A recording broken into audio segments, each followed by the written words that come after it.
तो बच्चों हम लोग सेकंड वीडियो में आ गए हैं, इलेक्ट्रिसिटी के सेकंड वीडियो में। फर्स्ट वीडियो में हमने क्या पढ़ा था? फर्स्ट वीडियो में हम लोगों ने करंट के बारे में पढ़ा था। That the flow of charge per unit time is known as current. ठीक है, flow of charge per unit time is known as current. हमने वेलोसिटी पढ़ा, वेलोसिटी नहीं, पोटेंशियल डिफरेंस पढ़ा था जिसको वोल्टेज बोलते हैं। तो वोल्टेज की डिफिनीशन थी the work done to carry unit charge from one place to another.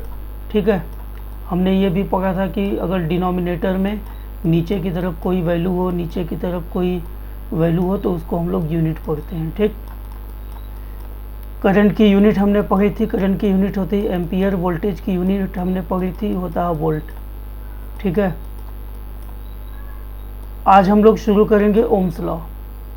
Ohm's law बड़ा ही इम्पोर्टेंट टॉपिक है और एग्ज़ाम में इस चैप्टर से एग्ज़ाम के लिए बहुत इम्पोर्टेंट है। मेरे ख्याल से सबसे इम्पोर्टेंट है ओम्स लॉ। तो देखते हैं इसको। और ओम्स लॉ में सिंपल सी एक चीज़ है, हम लोग आई पढ़ चुके हैं, हम लोग वी पढ़ चुके हैं। इन्हीं दोनों का यूज करके ओम्स लॉ हमें हमारा बनेगा। तो ओम्स लॉ में क्या है कि I is directly proportional to V. Ohm's law में क्या है? I is directly proportional to V. अब आई क्या है? या V is directly proportional to I, जो भी बोल दो। अब इसकी मीनिंग क्या हुई? I का मतलब करंट। करंट क्या होता है? करंट जब भी बोलोगे, जब भी करंट बोलोगे तुम एक चीज़ ज़रूर बोल देना, फ्लोइंग इन कंडक्टर। केवल करंट मत बोलना, जब भी बोलोगे current flowing in conductor, current flowing in conductor.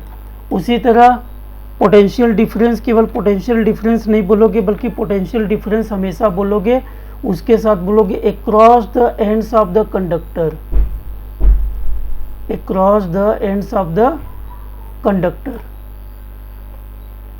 अभी हमने क्या समझा? हमने ये समझा कि करंट हम लोग सीधे नहीं बोलेंगे बल्कि बोलेंगे current flowing in a conductor.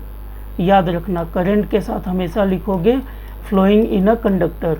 और पोटेंशियल डिफरेंस के साथ हमेशा क्या लिखोगे? Across the ends of the conductor, across the ends of the conductor. मान लो ये कंडक्टर है, ये कंडक्टर है, कंडक्टर माने कोई वायर है, ये कोई वायर है। ठीक है, तो वायर में करंट फ्लो करेगा, तो current flowing through the conductor, conductor को वायर बोलेंगे। उसी तरह potential difference, potential difference ends, across the ends of the conductor. Ends, ये एंड्स ए है, ये एंड ए है, ये एंड बी है, तो across the end of the conductor. जितनी चीज़ बोलोगे बस उसके बाद हमारा ओम्स लॉ फिनिश हो गया। ओम्स लॉ नहीं, जब भी डेफिनेशन करंट या पोटेंशियल डिफरेंस को लेकर बोलोगे तो हमेशा याद रखना ऐसे ही हमें बोलना है। ठीक है, तो हम लोग क्या बोलेंगे कि I is directly proportional to V, means current flowing in a conductor is directly proportional to the potential difference across the ends of the conductor is directly proportional। ठीक है, फिर से बोलते हैं, at constant temperature current flowing in a conductor is directly proportional का ये sign है, is directly proportional to the potential difference across the ends of the conductor is known as Ohm's law। और हमेशा ओम्स लॉ में क्या होगा? Eight constant temperature. तो ये हो गया ओम्स लॉ। इसका मैथमेटिकल अगर देखना हो तो ये देखो, करंट है, ये पोटेंशियल डिफरेंस है, ये इसके डायरेक्टली प्रोपोर्शनल है ना। I is directly proportional to V, या और V is directly proportional to I, कुछ भी बोल दो सब सही है। तो वी इज इक्वल टू क्या होगा? आई आर, है ना, आर। देखो प्रोपोर्शनल जब भी हम लोग हटाते हैं, ये प्रोपोर्शनल, ये जब भी हटाते हैं तो उसकी जगह इज इक्वल टू डालते हैं। और जब भी प्रोपोर्शनल हटाते हैं तो कोई कांस्टेंट लगाएंगे। तो इस केस में हमने कांस्टेंट क्या लगाया? आर लगाया, आर, आर हमने लगाया, है ना। तो ये हो गया V is equal to I R. तो ये हमारा फार्मूला हो गया। अब यहाँ से आर की वैल्यू निकालोगे तो आर की वैल्यू आएगी V बाई आई। ये हमारा ओम्स लॉ का रेशियो है। अब यहाँ पर जो R हमने लगाया है, ये जो R आया है, ये क्या है? इसको हम लोग बोलते हैं रेजिस्टेंस। क्या बोलते हैं? रेजिस्टेंस। अब हम पढ़ेंगे कि रेजिस्टेंस क्या होता है। ओम्स लॉ समझ में आ गया। अब हम पढ़ेंगे रेजिस्टेंस क्या होता है। तो ये है R जो है उसको हम लोग बोलते हैं रेजिस्टेंस। ये हमारा फार्मूला है, ठीक। अब रेजिस्टेंस क्या होता है मैं बताता हूँ। रेजिस्टेंस क्या होता है, ये एक तरह का प्रॉपर्टी होता है। मान लो ये हमारा कोई वायर है, इस वायर की एक इनर प्रॉपर्टी होगी जिसको बोलेंगे रेजिस्टेंस। अब ये रेजिस्टेंस क्या करता है, इट रजिस्ट, रेजिस्टेंस शब्द जो है रजिस्ट से मिलता है। रजिस्ट माने होता है रुकावट, रोकना। रजिस्ट मीन्स होता है रोकना। It resist the flow of current, flow of current माने रेजिस्टेंस किसी भी कंडक्टर की ऐसी प्रॉपर्टी है जो करंट के फ्लो को रोकती है। जैसे ये मान लो पानी का पाइप है, तो पानी का पाइप यहाँ से वाटर फ्लो कराएंगे जाएगा, लेकिन बीच में हम लोग ऐसे जाम कर दें, मिट्टी डाल के या कुछ डाल के जाम कर दें, तो क्या होगा, ये वाटर के फ्लो को रजिस्ट करेगा। तो ये रेजिस्टेंस है। रेजिस्टेंस अब क्या हुआ समझ में आ गया। Resistance is the property of conductor that resist the flow of current, यानी ये करंट के फ्लो को रोकेगा। यानी कोई ऐसा मटेरियल होगा जिसमें करंट का फ्लो रुकेगा, तो वो मटेरियल जो है गर्म हो जाएगा, क्योंकि करंट एक ही जगह रुक जाएगा। खैर, रेजिस्टेंस समझ में आ गया। चलो आगे चलते हैं। अब अगर एक ग्राफ बनाए, इधर हम लोग वोल्टेज ले लें, इधर हम लोग करंट ले लें, क्योंकि R का जो फार्मूला होता है R V/I होता है ना, तो V को Y एक्सिस पर ले लें, I को जो है X एक्सिस पर ले लें। तो हम देखेंगे ये ओरिजिन O है, तो हमारा जो एक स्लोप बनेगा, मतलब ये जो वैल्यू होती है रेजिस्टेंस की, ये जो रेशियो होता है कांस्टेंट होता है। वैल्यू कभी भी ग्राफ इस तरह सीधे जाए तो इसको हम लोग क्या बोलते हैं, कांस्टेंट। इसको बोलते हैं हम लोग कांस्टेंट, ठीक है। यानी V और I का रेशियो, सपोज करो कि ये हमारा एक वायर है, और ये वायर किस चीज़ का है, ये कॉपर का है ना, ये कॉपर का वायर है। तो कॉपर के वायर में रेजिस्टेंस की वैल्यू हमेशा कांस्टेंट रहेगी। कांस्टेंट का मतलब क्या होता है, सेम रहेगी। सेम रहेगी मतलब इस पॉइंट पर भी सेम रहेगी, यहाँ भी सेम रहेगी, यहाँ भी सेम रहेगी, यहाँ, क्योंकि ये फिक्स मटेरियल है, कोई एक मटेरियल। लेकिन कॉपर के अलावा ये आयरन आ जाएगा, तब इसका रेजिस्टेंस चेंज हो जाएगा, ठीक है। V की वैल्यू जितना भी लेंगे, I की वैल्यू उसी के रिस्पेक्ट में बढ़ेगी या घटेगी। R हमेशा कांस्टेंट आएगा। तो एक बार फिर से ओम्स लॉ का जो ग्राफ बनता है, ये V है, ये I है, ये बीच में जो लाइन बनती है इसी को रेजिस्टेंस बोलते हैं। ये सीधी लाइन का मतलब ये कांस्टेंट है, ठीक है। चलो अब रेजिस्टेंस की डिफिनीशन है। Resistance is the property of conductor to oppose the flow of current, to oppose the flow of charge या to resist the flow of current, दोनों बातें सेम है, ठीक है। ये हमारा फार्मूला है, हम लोग पढ़ चुके हैं रेजिस्टेंस का। तो रेजिस्टेंस क्या हो गया, तो रेजिस्टेंस की डिफिनीशन हमने बताई। Resistance is the property of conductor that resist the flow of electric current. Resistance की डिफिनीशन ऐसे भी हो सकती है कि the ratio of V and I is known as resistance. The ratio of potential difference, हमने बोला कि पोटेंशियल डिफरेंस जब भी बोलोगे उसके साथ क्या बोलोगे, across the ends of the conductor. Current जब भी बोलोगे उसके साथ क्या बोलोगे, फ्लोइंग थ्रू द कंडक्टर। तो बोलते हैं the ratio of potential difference at the ends of the conductor is to the ratio of current flowing through the conductor is known as resistance। तो ये रेजिस्टेंस की हमारी डिफिनीशन हो गई, ठीक है। रेजिस्टेंस की यूनिट होती है ओम, और इसका अगर सिंबल देखो तो सिंबल ऐसे होता है, ये हमारा सिंबल है, ठीक है। और इस सिंबल को ओमेगा बोलते हैं, ओमेगा ग्रीक लेटर है ओमेगा। अब 1 ओम की डिफिनीशन, जैसे हम लोग 1 एम्पियर की डिफिनीशन निकाले थे, 1 एम्पियर की डिफिनीशन हम लोग क्या निकाले थे, charge per unit time means 1 coulomb 1 second. अगर 1 सेकेंड में 1 कूलम्ब चार्ज फ्लो होता है तो करंट 1 एम्पियर होगा। उसी तरह हम लोग जो है 1 वोल्ट की डिफिनीशन निकाले थे, 1 जूल होता है और इधर होता था 1 कूलम्ब। यानी 1 कूलम्ब चार्ज को 1 पॉइंट से दूसरे पॉइंट में ले जाने में अगर 1 जूल एनर्जी स्पेंड होती है तो वहाँ पे 1 वोल्ट पोटेंशियल डिफरेंस होगा। उसी तरह 1 ओम की भी डिफिनीशन यहाँ पर है, 1 ओम कि अगर potential difference across the end, हम हमेशा बोले पोटेंशियल डिफरेंस जब भी बोलोगे across the ends of the conductor, तो potential difference across the ends of the conductor यदि 1 वोल्टेज है तो उससे जो current flowing through the conductor बनेगा 1 एम्पियर होगा, और उस केस में हमारा जो रेजिस्टेंस होगा वो 1 ओम का होगा। यहाँ पे लिखा हुआ है, देख लो। अब आ गया factors on which resistance of conductor depend. अब जो कंडक्टर का रेजिस्टेंस होता है किन बातों पे डिपेंड करता है, तो पहला डिपेंड करता है लेंथ पे। आर जो है, जो रेजिस्टेंस है वो directly proportional to the L. L का मतलब होता है length of conductor, length of wire, wire की लेंथ जितनी होगी। अब ये डायरेक्टली प्रोपोर्शनल है। डायरेक्टली प्रोपोर्शनल का मतलब होता है अगर लेंथ डबल होगी तो हमारा रेजिस्टेंस भी डबल होगा। लेंथ 5 टाइम्स होगा तो हमारा रेजिस्टेंस भी 5 टाइम्स होगा। लेंथ अगर हाफ होगा तो हमारा रेजिस्टेंस भी हाफ होगा। इसका मतलब ये हुआ, ठीक है। नेक्स्ट है एरिया ऑफ कंडक्टर, यानी कंडक्टर के एरिया के इन्वर्सली प्रोपोर्शनल होता है। इन्वर्सली का मतलब कि R is inversely 1/A, inversely proportional to the area.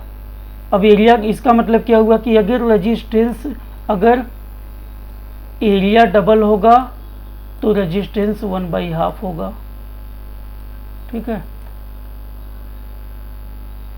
Area अगर 4 टाइम्स होगा तो रेजिस्टेंस R/4 होगा। एरिया अगर 1/2 होगा तो रेजिस्टेंस, एरिया अगर 1/2 होगा तो रेजिस्टेंस जो है डबल होगा, इस तरीके से, ठीक है। Nature of material, nature of material के ऊपर डिपेंड करता है कि वो मटेरियल किस चीज़ का बना हुआ है। जैसे कॉपर, एक कॉपर क्या है, एक प्योर मेटल है, तो उसका रेजिस्टेंस हमेशा लेस होगा, मच लेस देन नाइक्रोम। जो एलॉय होते हैं उनके रेजिस्टेंस हमेशा ज़्यादा होता है। एलॉय क्या होते हैं, मिक्सचर ऑफ 2 और मोर मेटल्स, 2 या 2 से ज़्यादा मेटल्स को मिलाकर जो चीज़ बनती है, एक नई चीज़ बनती है, उसको एलॉय बोलते हैं। जैसे हमारा ब्रास है, ब्रॉन्ज है, स्टील है, नाइक्रोम है। नाइक्रोम कहाँ यूज होता है, वो हमारा यूज होता है हीटिंग डिवाइस है, जैसे इलेक्ट्रिक आयरन है, माइक्रोवेव ओवन है, इलेक्ट्रिक प्रेस है, जो गर्म करता है, बिजली से गर्मी देता है, वहाँ नाइक्रोम का यूज होता है। तो वहाँ पर रेजिस्टेंस बहुत हाई होता है, ठीक है। जबकि प्योर मेटल में रेजिस्टेंस लो होता है। जैसे हमारे बिजली के जो तार हैं जिनसे बिजली आती है, उसमें रेजिस्टेंस बहुत कम होता है, क्योंकि अगर उसमें रेजिस्टेंस ज़्यादा होगा तो क्या होगा, ये गर्म हो जाएगा। क्योंकि रेजिस्टेंस ज़्यादा होने का मतलब कि रेजिस्टेंस यहीं पे रुक गया, करंट यहीं पे बीच बीच में रुक गया, करंट आगे फ्लो नहीं हो रहा है। करंट आगे फ्लो नहीं होगा तो ये गर्म हो जाएगा, और गर्म हो जाएगा तो हमारे बिजली का तार मेल्ट हो जाएगा, ब्रेक हो जाएगा। इसीलिए वो प्योर मेटल का बना होता है, कॉपर या एल्युमिनियम का बना होता है, ताकि जो है उसका रेजिस्टेंस कम रहे और करंट ईजिली फ्लो हो जाए, करंट रेजिस्ट ना करे, रुके ना, ठीक है। और जो रेजिस्ट, और ये फार्मूला है हमारा फार्मूला क्या निकला था, R proportional to the L/A। अब हमें मालूम है जब प्रोपोर्शनल हटाते हैं तो कांस्टेंट लगाते हैं, तो R इज इक्वल टू, इसकी जगह लगाएंगे रो, इसको बोलते हैं रो L/A। और ये जो रो है इसका नाम है रेजिस्टिविटी, इसको रेजिस्टिविटी बोलते हैं, ठीक है। और इसका प्रोनाउंसिएशन है रो, और इसका सिंबल है P, नहीं है, इसको P नहीं बोलोगे, ऐसे बोलोगे रो, ठीक है। तो ये फार्मूला है। अब रेजिस्टिविटी क्या है, ये जो रो आई थी उसका मतलब क्या है, तो रेजिस्टिविटी क्या है, ये भी रेजिस्टेंस है, ये भी रेजिस्टेंस है। कब, जब यूनिट लेंथ और यूनिट एरिया हो। Suppose R is equal to हमारा आया था रो L/A, तो अगर रो का वैल्यू निकालेंगे तो क्या होगा, रो का वैल्यू हम लोग अगर निकालेंगे तो क्या होगा, यहाँ पे हो जाएगा rho is equal to R into A by L. अब यहाँ कह रहा है कि यूनिट लेंथ, लेंथ की वैल्यू 1 रख देंगे तो आर, एरिया का भी वैल्यू यूनिट एरिया, तो एरिया की जगह 1 रख दिए, लेंथ की जगह भी 1 रख दिए, तो रो इज इक्वल टू क्या आ गया, रो इज इक्वल टू आ गया आर। तो जो रो है, रो माने रेजिस्टिविटी, रो मीन्स रेजिस्टिविटी, ठीक है, और आर मीन्स रेजिस्टेंस, ये रेजिस्टेंस। तो रो भी रेजिस्टेंस है, कब, जब हमारा यूनिट एरिया और यूनिट लेंथ हो, ठीक है। इसको रो से डिनोट करते हैं, रेजिस्टिविटी को रो से डिनोट करते हैं, इसका यूनिट होता है ओम मीटर। अब ओम मीटर कैसे आया देख लो, रो इक्वल टू हमने क्या निकाला था, R A by L. R का यूनिट क्या होता है, ओम, एरिया का यूनिट क्या होता है, मीटर स्क्वायर, और एल का यूनिट क्या होता है, मीटर। मीटर मीटर कैंसिल होगा, 1 मीटर बचेगा तो ओम मीटर, ठीक है। तो इसकी यूनिट होती है ओम मीटर। रेजिस्टिविटी जो होती है कांस्टेंट होती है ना, किसी पर्टिकुलर मटेरियल के लिए, सपोज ये कॉपर है तो कॉपर के लिए रेजिस्टिविटी कॉमन होगी, फिक्स होगी, कांस्टेंट होगी। अब जो रेजिस्टिविटी होती है उसका ट्रेंड क्या होता है, इंसुलेटर की, जैसे जो मेटल होती है उसकी रेजिस्टिविटी सबसे कम होती है, उससे ज़्यादा एलॉय की होती है। एलॉय क्या होता है, कई सारे मेटल मिलकर जब एक नई चीज़ बनते हैं। और इंसुलेटर की रेजिस्टिविटी सबसे ज़्यादा होगी, मतलब मेटल में करंट आराम से फ्लो होगा, बहुत कम रेजिस्टेंस होगा। एलॉय में रेजिस्टेंस बहुत ज़्यादा होगा, और इंसुलेटर में रेजिस्टेंस मैक्सिमम होगा, सबसे ज़्यादा होगा, है ना। अब इंसुलेटर का मतलब क्या हुआ, जैसे कि हमारा वुड है, ये इंसुलेटर है, ये हमारा क्लॉथ है, इंसुलेटर है। तो इसमें तुमने देखा है वुड या क्लॉथ में करंट फ्लो करता है, नहीं करता, बिल्कुल नहीं करता, ज़रा सा भी नहीं करता। तो रेजिस्टिविटी इंसुलेटर की सबसे ज़्यादा होती है। लेकिन एलॉय वगैरह में फ़्लो करता है, जैसे ये तुम्हारा इलेक्ट्रिक प्रेस है घर में जिससे कपड़े प्रेस करते हो, तो उसमें फ़्लो करता है ना, तो उसमें जो है रेजिस्टेंस होता है। लेकिन मेटल में रेजिस्टेंस बहुत कम होता है, इसीलिए मेटल के जो वायर बनते हैं वो इसीलिए बनते हैं मेटल के वायर से, बिजली के वायर मेटल से बनते हैं इसीलिए, क्योंकि करंट इजीली फ्लो हो, रजिस्ट ना करे करंट, रुके ना, रजिस्ट माने रुके ना, ठीक है। तो जो एलॉय होते हैं और उनका रेजिस्टेंस बहुत हाई होता है, वो इजीली ऑक्सीडाइज नहीं होते। ऑक्सीडाइज का मतलब मेल्ट नहीं होते, ये नहीं कि गर्म होकर पिघल जाए, ठीक है। इसीलिए नाइक्रोम जैसे एलॉय है तो उससे हीटिंग डिवाइसेज बनता है। हीटिंग डिवाइसेज में क्या है, आयरन है, फिर हमारा जो है माइक्रोवेव ओवन है, माइक्रोवेव ओवन है, फिर और क्या है हमारा जिससे गर्मी मिलती है, जो भी हो। फिर उसके बाद टंगस्टन भी एक तरह का वो है, एलॉय है। टंगस्टन का यूज कहाँ करते हैं, इलेक्ट्रिक बल्ब में। अब जैसे इलेक्ट्रिक बल्ब तुम लोगों ने देखा होगा, इस तरह इलेक्ट्रिक बल्ब होता है ये, और यहाँ पर ये वायर होता है, तो ये जो वायर होता है यही टंगस्टन है। तो ये भी होता है, क्योंकि इसको इतनी ज़्यादा बिजली मिलती है फिर भी ये मेल्ट नहीं होता, ऑक्सीडाइज नहीं होता, क्योंकि एलॉय होता है, इसकी रेजिस्टेंस बहुत हाई होता है। और इतना रेजिस्टेंस होने के बाद भी वो जब मेल्ट नहीं होता तो वो अचानक ग्लो करने लगता है, जलने लगता है, ठीक है। और इलेक्ट्रिकल ट्रांसमिशन माने बिजली अगर एक जगह से दूसरी जगह भेजनी है, उसके लिए हम लोग एलॉय का यूज नहीं करते, उसके लिए प्योर मेटल कॉपर या एल्यूमिनियम यूज करते हैं। क्यों, क्योंकि ये गुड कंडक्टर होते हैं, इनका रेजिस्टेंस बहुत वीक होता है, बहुत लो होता है। रेजिस्टेंस गुड कंडक्टर तो हमारा गोल्ड, सिल्वर ये भी होता है, तो इसका यूज क्यों नहीं करते, लेकिन ये बहुत महंगे होते हैं, इसीलिए कॉपर और एल्युमिनियम का यूज हम लोग करते हैं। फिर कुछ नोट है, क्या है, जो कंडक्टिविटी होती है वो रेजिस्टिविटी के रेसिप्रोकल होती है। मतलब कंडक्टिविटी को सी बोलें और रेजिस्टिविटी मतलब जितना ज़्यादा रेजिस्टेंस होगा उतना कम कंडक्टर होगा, यानी जितना ज़्यादा रेजिस्टेंस होगा करंट उतना ही कम फ्लो करेगा, वो उतना ही पुअर कंडक्टर होगा, और जितना कम रेजिस्टेंस होगा उतना ही गुड कंडक्टर होगा, ऐसा है। रेजिस्टेंस जो है किन बातों पे डिपेंड करता है, लेंथ और एरिया पे। जो रेजिस्टेंस है वो लेंथ और एरिया पे डिपेंड करता है, ये बात याद रखना। लेकिन जो रजिस्टिविटी होती है रो, ये किस बात पे डिपेंड करती है? नेचर, कि वो मटेरियल किस चीज़ का बना है उसके नेचर पे डिपेंड करती है। ठीक है, तो असाइनमेंट देख लेते हैं। पहला है ओम्स लॉ। तो at constant temperature current flowing through the conductor is directly proportional to the potential difference across the ends of the conductor at constant temperature. ये हो गया। इसका ग्राफ बनाना है तो ग्राफ बना देना, ये पी है ये आई है, इस तरह ग्राफ बनेगा। फार्मूला बनाना है तो formula I proportional to V, I is equal to R into V, R equal to निकालोगे वी बाई आई, ये फार्मूला डिराइव हो गया। ठीक है, गिव फिर क्या, व्हाट इज रेजिस्टेंस। तो रेजिस्टेंस की डिफिनीशन बतानी है। तो रेजिस्टेंस की डिफिनीशन क्या होती है कि it is the property of conductor that resist to flow the current. ठीक है, इसका सिंबल क्या होता है? आर होता है। इसकी यूनिट क्या होती है? ओम होती है। नेक्स्ट है एनी डिफरेंस। रेजिस्टेंस और रेजिस्टिविटी में डिफरेंस क्या है? रेजिस्टेंस जो है एल और ए पे डिपेंड करता है, जबकि रेजिस्टिविटी नेचर पे डिपेंड करता है।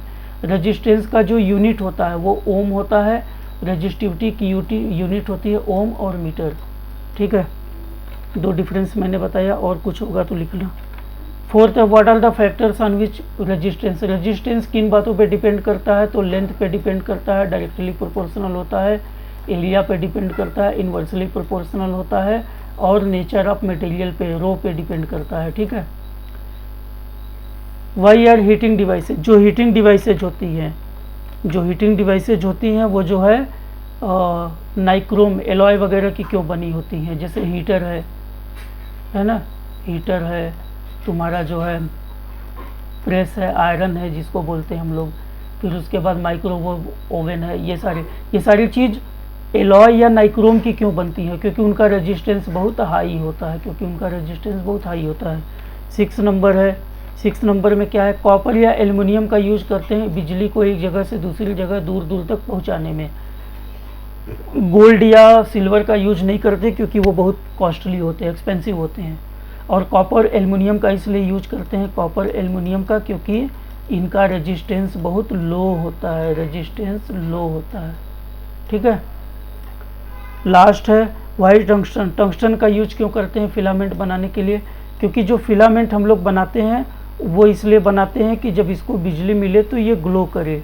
ग्लो कब करेगा? जब इसमें करंट तो आ जाए लेकिन करंट फ्लो ना हो, करंट जो है जहाँ का तहाँ रुक जाए, हीटिंग इफेक्ट पैदा करे। तो टंगस्टन का इसीलिए बनाते हैं क्योंकि इसका रेजिस्टेंस बहुत हाई होता है। रेजिस्टेंस हाई होने की वजह से ये जो है करंट को रजिस्ट करता है और ग्लो करता है। ये असाइनमेंट का एक्सप्लेनेशन था।